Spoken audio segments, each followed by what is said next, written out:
Aceh memiliki banyak tokoh sejarah Islam, salah satunya adalah Tunku Syekh Burhanuddin. Beliau adalah seorang ulama sekaligus pejuang bagi bangsa Aceh.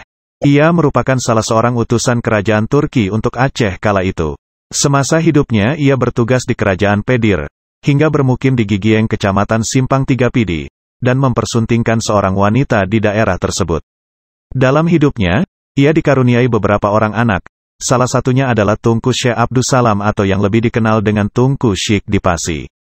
Tunku Syekh Burhanuddin meninggal di Pidi, sekarang makamnya terletak di sebuah masjid Gampong Gigieng.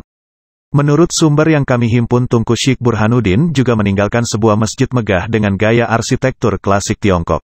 Seperti diketahui, Gampong Gigieng merupakan sentralistik jalur Selat Malaka, tempat berkumpulnya kapal armada perang dan kapal dagang.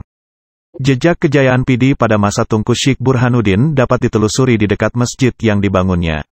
Bahkan terdapat lahan kosong, tempat berkumpulnya para syah bandar dan pedagang dari berbagai daerah yang datang ke Aceh di bawah komando Sultan Aceh, membawa barang-barang dagangan dari luar negeri, dan termasuk urusan politik untuk Aceh. Tak jarang, semasa hidupnya Tunku Syekh Burhanuddin juga memimpin masyarakat Pidi ke dalam kehidupan beragama Islam. Menurut amatan tim Pante, banyak di antara warga setempat yang masih berwajah blasteran Turki, Parsia, berhidung mancung dan masih berbudaya timur. Di samping makam beliau terdapat beberapa batu nisan berukir, namun tidak diketahui persis siapa pemiliknya. Kurangnya sumber referensi riwayat hidup Tunku Syekh Burhanuddin tidak dapat dipublikasikan. Bagi yang ingin mengetahui lebih lanjut tentang waliullah ini, datang saja ke makam beliau.